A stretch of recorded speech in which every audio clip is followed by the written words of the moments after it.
That's right. Greetings, fellow armchair Imagineers. Tiki here. And Blue Dragon 5. And man, oh man, do we have a podcast that's going to be more fun than a date with Wiggles the Clown? It's the Dexter New Blood recap podcast. Tonight we're covering the penultimate episode, Family Business. And Dragon, I'm not going to beat around the bush with this one. This was a freaking amazing episode, man. I think the whole season's been really solid, but I think this is something special.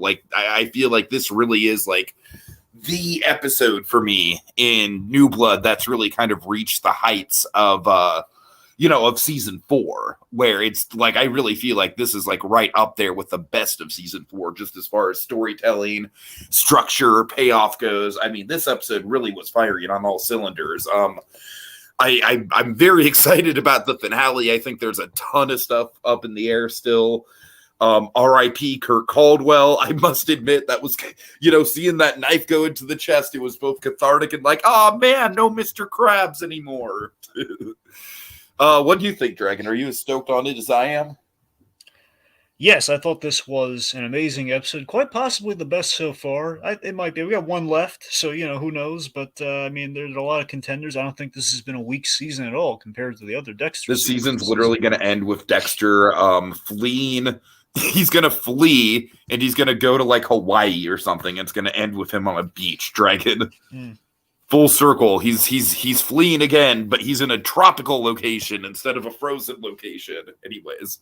Right. Sorry, go ahead. But yeah, this season has not dropped a single ball with any of the episodes. Like, okay, we got 10 in the chamber. We cannot waste any part of the buffalo here. We can't. Mm-hmm. I think this has been a big payoff to me. The closest to a disappointing episode has been and I know we disagree on this one, but I did not like the party episode with Harrison overdosing. I thought that was a little bit too teen melodrama for me. But other than that episode, which I'd still give like maybe a 7 out of 10, you're right, it has been firing on all cylinders. What I'm saying is we haven't hit like a Skinner Man sort of thing yet. We haven't definitely hit like not. No. Well, we need a guy to facilitate this and that, and we need, it's not that we need like who's this guy who's the older man that Deb's in a relationship with this season. We're not doing any of that, is my point. Like, hey, Rita's got like the abusive ex who's going to stick around maybe a little longer than he should, or Dexter's in fake rehab. Like, we don't have any of that. So this big payoff to the Dexter Harrison story, leading to what seems to be a very tense finale. What I really loved about the episode, Dexter, in this episode, he gets everything he's ever wanted. And it's the question of like, the big question of the series, like, finally after the 4th season, it's like, can Dexter possibly have it all and have a happy ending? Like, can Dexter have these things? No. The answer is definitively no. So I just love that. That's kind of been like Dexter's diluted question through the shows. Like, remember at the end of the first season, he had like the whole like parade for Dexter thing going on, which obviously was a fantasy, and it's sort of like, but once family enters the picture, like, can Dexter just simply not be alone and by proxy just kind of have a happy ending with like, I'm not alone. I have my son. I'm going to be able to kind of live normal on my own terms. In terms Dragon, of if life. Only Dexter and Harrison could just go off into the sunset, but that we know that's not going to happen. We know it's not going to be that clean. Nope. All right. So finally, I guess you were really thrilled with this. We had a great opening for a change, right? Yeah. Okay, that guy says, dude, that Christmas party was like, oh, Dexter, you poor soul. You don't know what this girl has been up to. Yep. Seriously, though, I'm just going to shout this out real quick, okay, before we talk and lean into the Christmas stuff. I just love that both father and son, after everything they've been through, just kind of have like the most wonderful kind of addressment of like, oh, it's Merry Christmas. Like, oh, you're right. Greggy, can we plant the flag now that we should absolutely cover this episode in particular for Christmas in July? You got to remember, 2021 provided us a lot of great Christmas episodes that we can cover. Yeah, I still haven't checked out the Solar Opposites Christmas special yet. That's what I'm saying. We have at least more than half of our lineup kind of figured out for us right now. We could probably do a whole lineup of just 2021 stuff if we wanted to do a theme of that. That's what I'm saying. I know we got at least we have definitely 3, possibly 4, and then there's a pitch, and there's a question what else. So it's All All right. I would say, So, I want to do the pitch as a what if episode. Throwing that out there. ooh. Yeah, throwing that out there. All right. That's Anyways. that. Okay. Anyway. Okay. Sorry. Steering back to so the opening. So yes. So Dex. So I love how we structure this. So the opening is Dexter's giving Harrison the talk in all its glory. They've been teeing up this whole season. We kind of got the emotional kind of beginnings of it at the end of last episode. So now we're getting the semantics of okay, how does a serial So I killer get really things love done? how this episode builds up. It's like I love that we don't get all the reveals given to Harrison all at once. I think that was really satisfying the way they kind of breadcrumbed it. Yes, so basically we're giving him like, okay, here's Harry's code 101 via this flashback example, which I'm convinced, by the way, Dexter used the most clear cut, clear cut example to kind of bring Harrison Like, yeah, to his this side. guy Like, is okay, no good. He's, to by quote the Sonic way, the Hedgehog, he's no good. I'm convinced of this also. I can't prove it, but I'm pretty sure because I wasn't there, boots on the ground when Dexter was in its heyday. But I do wonder. Do you think this was like a bucket list thing from the Dexter show of like one of these episodes, It's especially possible. It's possible. because I Yeah. imagine Clyde Phillips like, what would be really great because we're in season 2 we're kind of teeing up the whole Dark Defender Batman comparison. What if one episode we gave Dexter a killer clown because serial killers, the John Wayne Gacy of it all, plus the whole Joker Right, Batman thing. I right. mean, why? Of course, killer clown would make all the sense in the world. And you think So like I Clyde love that Phillips. it's not just the clown motif. I love that this guy is truly a sick, sick individual. You know what I mean? It's not just like, oh, I'm going to put on a clown mask and kill people. It's like, no, this guy he's got a method, man, and it's a terrifying method. I love that the killer clown thing did not go the way I thought it would, but I like that it did have an important role in the episode. Mm-hmm. Yeah, totally. Did you literally think it was just going to be like a B plot, like a kill of the week? Yeah, I know. I thought it was going to be. Here's the thing. I thought it was going to be their first kill together. Like the Clyde. I didn't know the clown was okay. so. Anyway, so what I was getting at too with the opening, the opening specifically is we're laying this out as Dexter's giving Harrison the talk, but what we see though is like a sweet, like kind of seamless flashback to the good old days of Dexter in Miami. And Dragon, it feels so right, doesn't it? Yep, they got the score and everything. It really and feels like they haven't missed a beat on that kind of stuff. which is great. Feels very Samurai Jack season 5-esque. Like when we do that, when we go back to how we lost the sword, it's like, yeah, we're there. Nice. Totally. So anyway, of course, anyway, fun fact too, just with the whole Batman comparison, real quick, which Harrison's drawing that conclusion, much like the audience has over the years. Michael C. Hall has played a killer Batman once. Right. Just want to get that in there so the kids don't forget Gods and Monsters. All right. Also, with the way they frame this clown, I'm detecting some 2019 Joker vibes in terms of how they framed like him looking in the mirror. I don't know. I could see it. Yeah. I mean, honestly, 2019 Joker is going to be like, it's going to loom large over killer clown culture for the foreseeable future as far as how it's depicted. Yep. All right. So basically, we lay out what the code is. Very simple. Rule number 1, don't get caught. Identify, identify and lay out the plastic and disposal of the body. What were you going to say? Oh, no, go ahead. No, that was it. I finished my thing. Yeah. Oh, back when Dexter's life was simple, just killing and chilling. Going out in the boat, waving to the folks after they dump the bodies.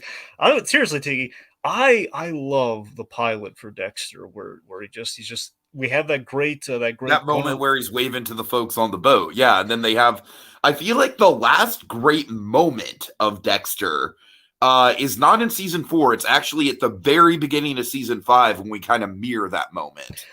See, I love that song, the Kona La Plaza. I'm butchering what the song's called, but seriously, I just love that. Was like that's Dexter's intro. Hello, my name is Dexter. As it's playing off of that music, and then when he comes back after his morning read, and you hear Harry says, "Welcome back, son." As that music plays, like yes, it's Dexter's music. All right. Oh, my favorite thing about this flashback when Dexter went to kill the clown, he had the little red nose on. Yes. See, had there not been like family, tempted to make that the thumbnail, but I just figured that this thumbnail is just kind of more appropriate with the themes of the episode. Yes, had Had Harrison not had the episode not been called Family Business, we would use that clown image. Right. We would have used something with the clown, but particularly Dexter with the red nose. Anyway, so that guy agrees that it's one of the best pilots ever. Yeah, in that era, that was like right around the same era as the Breaking Bad pilot. Man, that was the era of just masterpiece TV pilots. Yeah. I mean, you gotta remember, if I recall, it was Sopranos, Dexter, then Breaking Bad. I think that's what the order was. Sounds about right. Yeah. Then 6 Feet Under was probably 6 Feet Under was I think that was actually before Sopranos. I could be. That's wrong. the thing. I think you're right. I know it was either before or after Sopranos, but definitely before Dexter. I know that much. Anyway. Yeah, definitely before Dexter. Yeah. Anyway, so I believe Jenkins was in the pilot for 6 Feet Under. If I recall. Was he? Yeah, I think he was. If I recall, the hook was he was the father who got killed, and the idea was like everyone's going to die on the show systematically. Right.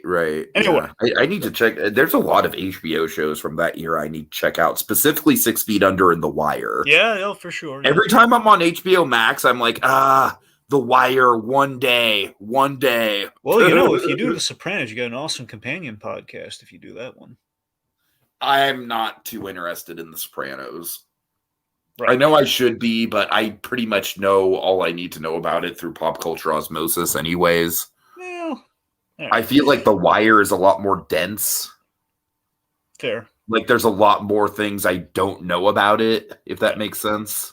Okay, anyway. I've just heard the hype. Anyways. Getting back to the episode. So I like that in the flashback we have the unreliable narrator thing with Deb basically interjecting as Dexter's subconscious saying, hey, hesitating on relaying certain details. Like, for example, Dexter is very forthright with Harrison with two exceptions. One major exception being, he omitted the blood slides, which obviously that's the thing that separates vigilante from serial killer. Where if he's collecting his own trophies, he's a serial killer no better than what he's. It's his inner monster, and that would fill Harrison with fear. So clearly, we can't tell him about the blood slides.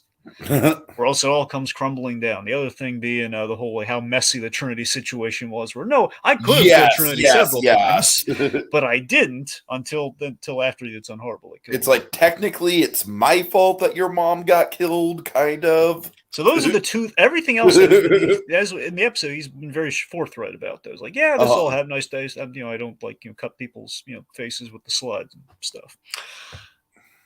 All right.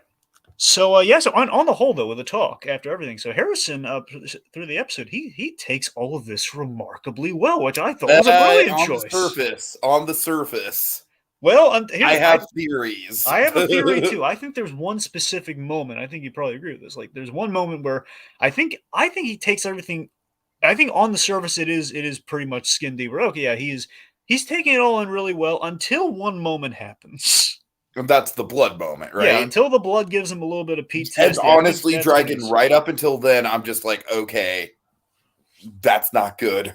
That is some major red flag hesitation there in the body language. But I love that Dexter is being so patient and caring about his son during. He is, but I think what he doesn't understand is just how overwhelming this all is. And again, that's because Dexter this is new territory. He's always dreamed. He's totally desensitized to this. Exactly. He can try and put himself in the shoes of someone who's never gone for it, but he doesn't know what that's actually like. And it's always been Dexter's thing. The whole problem is in relating to his son is, again, being a serial killer. He has he's that removed from kind of like how people react to this sort of thing. He has no way of knowing that, even though he's always kind of wanted someone else there. So it's kind of, and that's the thing. I just know that with the PTSD, it was just that cutting up the bodies is the horror you cannot hide. Everything else is like vigilante stuff. Like, yep, we gotta chop up the bodies, and it's like, it's like the ugliness and. So you ready for my big prediction? I guess, sure. What do you got? Harrison kills Dexter. Really? I think it's going to come back around to what he's doing is no better than what anyone else is doing. And I think Harrison is probably going to I think what's going to separate Harrison from Dexter is what you just mentioned with the trophies and everything. Like Harrison is going to try and be a true vigilante, whereas Dexter, obviously it's a gray area, but he does toe the line into serial killer territory. And I think all the trauma from Harrison, especially, it's like, I don't know, like what you said about how we had a gray area blur the line with the Trinity thing. I don't know. I don't know exactly how it's going to happen. I just think thematically it makes the most sense for me. Let me ask you this. Okay, here's a what if for you. Okay. What if the finale, it all builds to this? What if it builds to like Michael C. Hall's Emmy moment of television, where it's Dexter's at the end of his rope with he and his son, and he just admits like he's a monster. He can't go on with it, and it's like his son doesn't have to be that way, but he needs to kill Dexter. He needs to kill his father to keep he basically needs to end the cycle. You got to end this. You have to kill me, son. Like, what if that's like? I can see that. I can see that too. Yeah. What if it's like a plea of like, you need to, I need to be the last victim. Just yes. And I feel like in a way that would also be an act of self-preservation on Dexter's part, for the whole don't get caught thing. You know what I mean? Yeah. Because if Dexter's whole fundamentally it's been don't get caught. I mean, that's the thing. Can you really see Dexter going to prison? That's ultimately the question with all okay, well, we do see the one shot of him presumably getting the mug shot. Well, that's arrest though. It's not necessarily prison. Right. But you're right though. It's not good. It's not boding well. Uh-huh. That guy says my theory of Dex. Yeah, it is. It is a big theory. That guy. You're right. I didn't like organically come up with it, but I do think that's where they're going there. LEB, hey there. Happy to have you, even though you haven't watched the show. Always nice to see people. I hope we're not potentially spoiling the hell out of something that you're actually interested in, but I digress. All right, let's see. But I mean, yeah. Can we talk about the fall of Kurt? The Kurt's last swan song. Well, I thought we should talk about Christmas first, but if you want to jump the all right, Christmas, sure. I've been saying the Christmas stuff was really lovely. I mean, we're obviously going to get to all the Christmas stuff when we inevitably cover this episode for Christmas in July, and we're going to probably focus more on the Christmas stuff than we do on the actual killer stuff. All right, fine. Well, just in a broad spectrum way here. But that sweater scene is glorious, though. Yes, it is. So I like the gifts that were given were like gifts from the blend, just like you can do what I do, blend. My favorite detail, little more Dexter. Well, I like that the gun is like kind of like another. That's like the next step, right? It's like step one is explaining Harry's code. Step two is the whole blending in thing. I love this baby step approach, and that builds to the big moment that we need to talk about whenever. I thought the cutest moment was he gave him the thermal shirt that Dexter always wore as the Bay Harbor Butcher. He gave him the thermal shirt. Like, oh my God, he gave him the shirt. Also, the reindeer wrapping paper. The deer symbolism continues. There isn't the innocence of Christmas, and it's a reindeer, and it's a gift. Oh God! All right. Also, monkey bread. Yeah, monkey bread. Dragon, I will sign off on being a fan of monkey bread. Monkey bread is underrated. Yeah, I have no idea. It's tasty. What the heck is monkey bread anyway? It's basically a glazed donut cake. That's what. Why would they? That's the best way I can describe it. But really, that's what it is. It's like a glazed. It's basically like a super glazed cake-like bread. Yeah, that is amazing. I had I had no idea. It's sort of banana bread or something. I had no idea. No. I don't know why they call it monkey bread. Bananas have nothing to do with it, but that's such a weird name for it. Yeah. All right, that guy says Ghost Deb continues to be great. So yes, as I mentioned, I like that Deb is kind of like representing like wait a minute. Okay, you got to pull the brakes a little bit on how much information you're disseminating here. We had a great moment with Ghost Deb when Deb's laying out all the things he could have done instead of letting things get this bad, including when I love this detail. When she mentions prison, this whole season, Dexter is not like yes. This is to me the best Dexter and Deb moment right there is the prison thing. He snaps because again, Harry's code rule number 1: don't get caught. He just grabs the manifestation of his sister, like, "Hey, prison? Are you nuts? Prison?" Yeah, that was great. Yeah. LED says, "If I made a baked good, I'd name it after monkeys." Right. Simeon toast.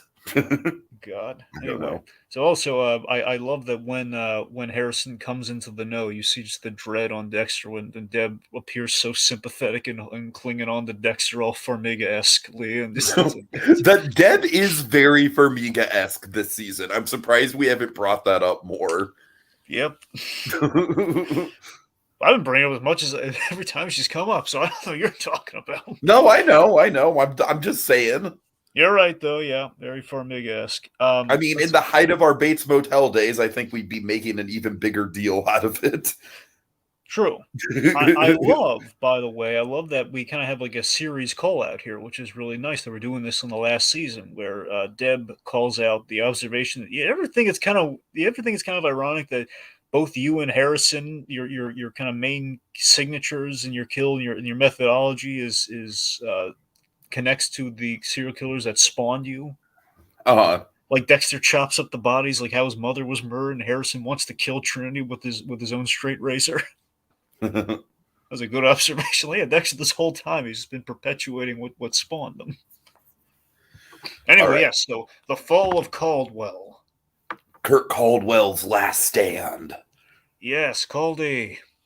Okay, so were you like me as far as just having like a very visceral mix of like, hell yeah, kill that fucker, and oh no, not Kurt?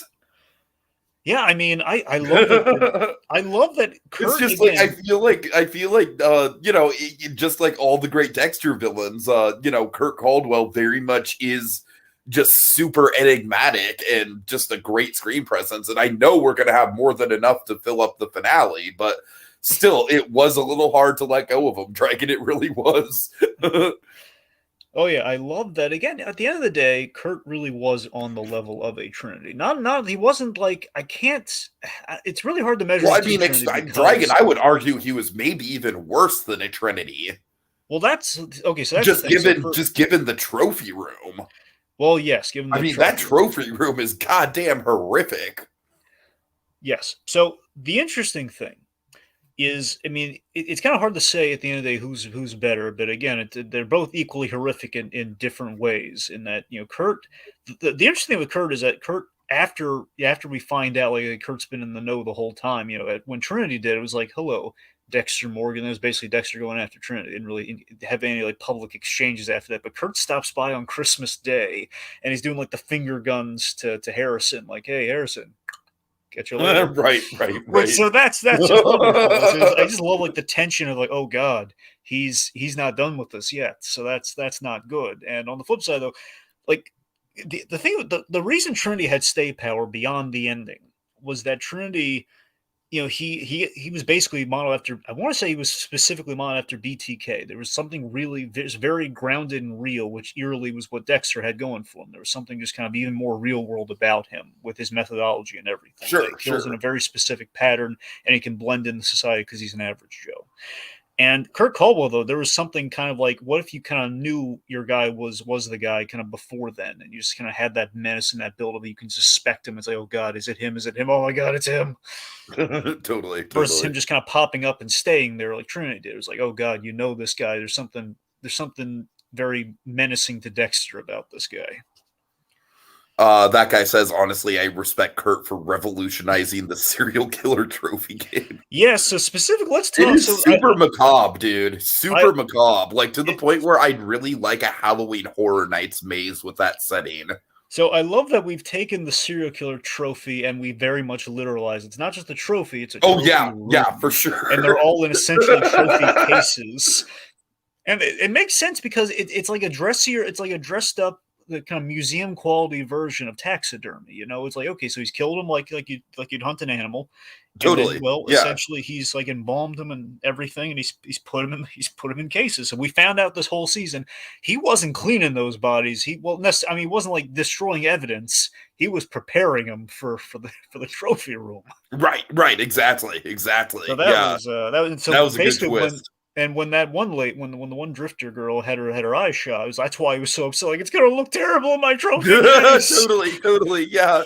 Like that's great because it's like we thought that it was like some sort of like timetable sort of thing or something like that, but no, it's literally just he's basically a museum curator and his museum piece got ruined.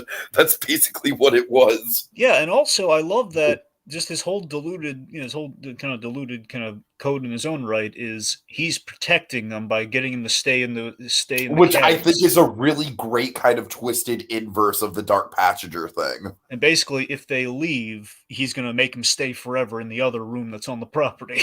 Yeah, or at least I guess the other location. I forget if it's the same. I forget if it's on the same property or not. I can't remember. It is. Yeah. Okay, well there you go. It's like on the outskirts of the cabin. Right. Well, that's the thing. Doesn't Kurt have two cabins? I'm saying we had the one that got stripped. Oh, I think you're right. So yeah. I think we're on Kurt's actual, like, the place he invited Harrison to. That's where Harrison. Okay, Harrison yeah. So the point being, I think they could have made that a little bit more clear, but hey, that's like the one tiny nitpick. Well, I mean, Tiki, we did spend like a whole episode saying, "Man, everything's gone," and we go to another place. Well, no, not everything's gone. This is where Kurt like takes people to hang out before he kills them. Sure. Anyway, so regardless, it was quite the sight, and also I love that it was something very clear cut to give Harrison just the moment. One of my favorite moments of the episode, honestly. It was almost. Might be my favorite moment of the whole series. Dexter says, "Let's kill this mother effer." Harrison well, that's not the moment I was thinking of. The moment I was thinking of was the actual like moment of confession, if you will. Well, no, that's great too. What I'm saying for me, I just felt so elated where he says, Dad, let's kill this mother effer." Like Dexter rushes to his son and kisses him on the forehead because it's everything he's ever wanted since season 4. Like, yes, finally, I have someone who gets it, and my son doesn't hate me after he's figured out the truth, with the exception of the blood slide thing. But anyway, so Kurt's deluded thinking on the table is, I saved him, and Clancy Brown's performance. Utterly wonderful what he does in this scene. Yeah, totally. And then just calling out. And again, I love to see. I'm watching this scene, Tika. I assume you had this too. I'm watching the scene, and I'm thinking, well, this is all growing. It's all coming out. It's all coming up Millhouse for Dexter until Kurt says, "Oh, did I not mention you killed my son?" right. Well, Harrison, how you feel about that one? So Harrison finds it out. But here's the thing.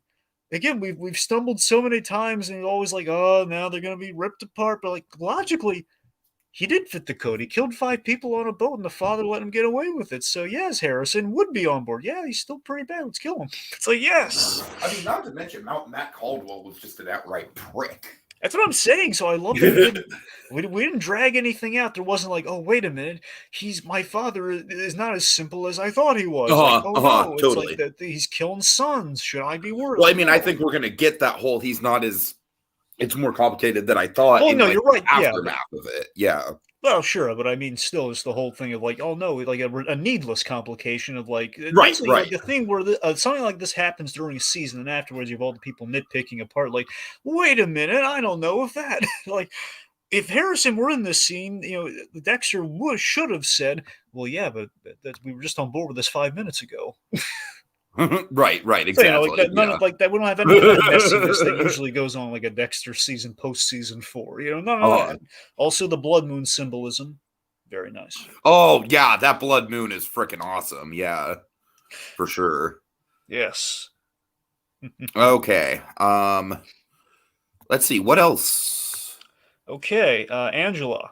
So something. Oh, by the way, let's address, of course, the Mary fucking kill of it all. That was a great reveal. So Molly, so we reveal Molly was just Michael C. Hall's just very deadpan, like Mary fucking kill. Now, do you think that's more in the sense of, well, that's one problem solved? Do you think it's more in the sense of, oh, it's her, the Little Miss Podcast lady? I honestly kind of got the vibe that it's like, well, that's one problem solved, honestly. As in, like, that's Dexter's version of Merry Effing Christmas. Yeah, exactly. It's like, yep. Because I really do think that she really was kind of the red herring as far as who's going to catch Dexter. Mm-hmm. All right. So Angela, she's looking for Molly and finds out that Molly is missing from her Airbnb. for the local bed and breakfast. I mean, what's the air in Airbnb? I don't know what the air in Airbnb is, Dragon. I really don't. That's a good question. So I know B&B clearly is for bed and breakfast. Where's the air? Yeah. Does air simply mean travel? You know the concept of Airbnb, right? It's basically just like an app for renting out fucking guest rooms and shit. Well, I mean, I know a bed and breakfast is like, it's kind of usually kind of more home started business that you invite people. They kind of right.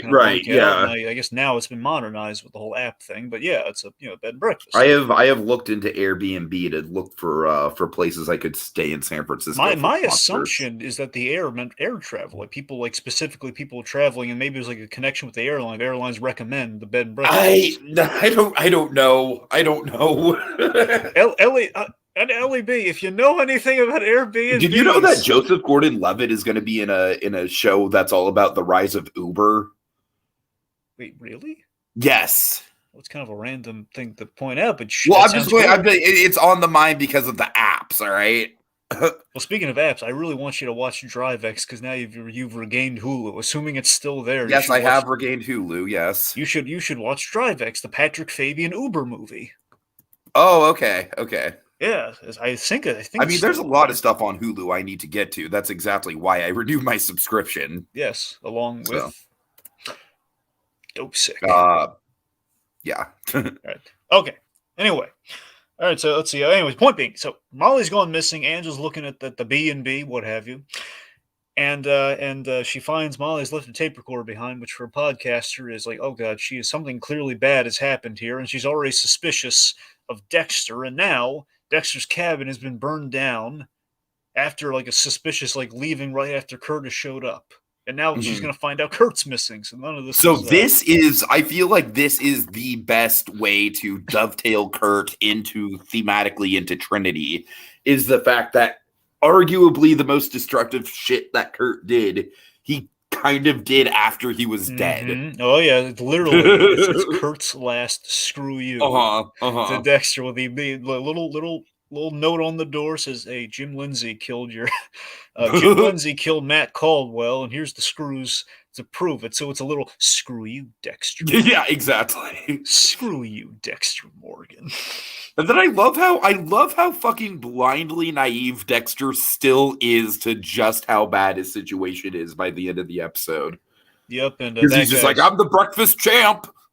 By the way, tell me it wasn't the cutest moment ever when, like, I think it was Audrey saying, "You guys must be starving," and both father and son, who were such voracious eaters. Can I just say, I am on, like, I know I was a little hesitant with Audrey. I'm on board with Audrey at this point. She's totally wasn't fine. It nice to see her at Christmas with Harrison being on? It was, yeah. It was like, oh man, I'm like, the thing is, like, I was worried that they would just get together instantly, but they haven't. I feel like it's been more of a friendship thing that has the potential to develop into romance. You know? I do love Dexter having one of the great lines in regards to that too, saying, we're going to really have to talk if these two become an item. Right. It's like, how does that work? What kind of Three's Company situation are we doing? Exactly. Anyway, so so that guy posits that Angela will think Dexter killed Molly. Now, here's what I think is going to happen. Yes, I think that's definitely on the table for sure. Honestly, here's two things. Okay, one. Initially, after I saw the episode, I was wondering, wait a minute, do the screws really mean anything? How the heck is she going to know about, like, the ash and everything and how that works? But then I realized, oh, wait a minute. If someone's indicated, hey,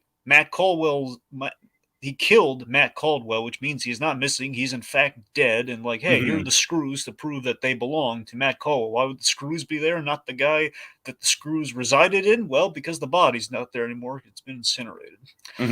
So, assumingly, that's how she'll definitely confirm, okay, he's dead, but how do you pin that to? I love that it's not an open shut thing necessarily, but the fact that she's been on his case, it's like a little bit of leeway for Dexter to possibly get away with it, just enough to keep I don't guessing. think so. I really don't think so. Well, you know what I mean. It's enough to it's going to make you sweat for one last episode. Versus, I don't think we're going to necessarily catch him at the very top of the episode. I'm not sure. Oh no, I don't think so either. Yeah, this is the fact that it's still a stretch though of like, hey, he injects people there's no way to really measure that this guy was an injection, and Matt Caldwell of it all. It's unclear. Right. But then again, Dexter was there every step of the Matt Caldwell investigation, so clearly suspect. Anyways, my point is, at the end of the day, assuming Angela's in a position where she either cuts him some sort of break, maybe not, I don't know, either gives him a head start or something, or before she's the last nail in the coffin, what have you. However she factors into it, Dexter, at some point, I predict, will make a plea in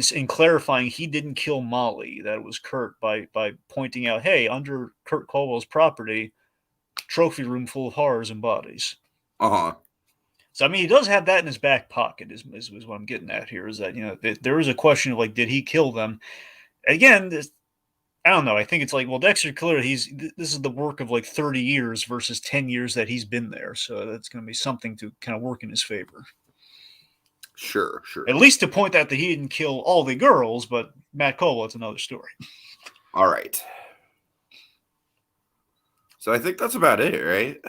I mean, I think, we're skirting around some Christmas stuff, clearly for reasons, but yeah, that's right. Yeah. Okay. So yeah, big thanks to that guy and LEB for coming on and talking about the pastries Yep. or the baked goods.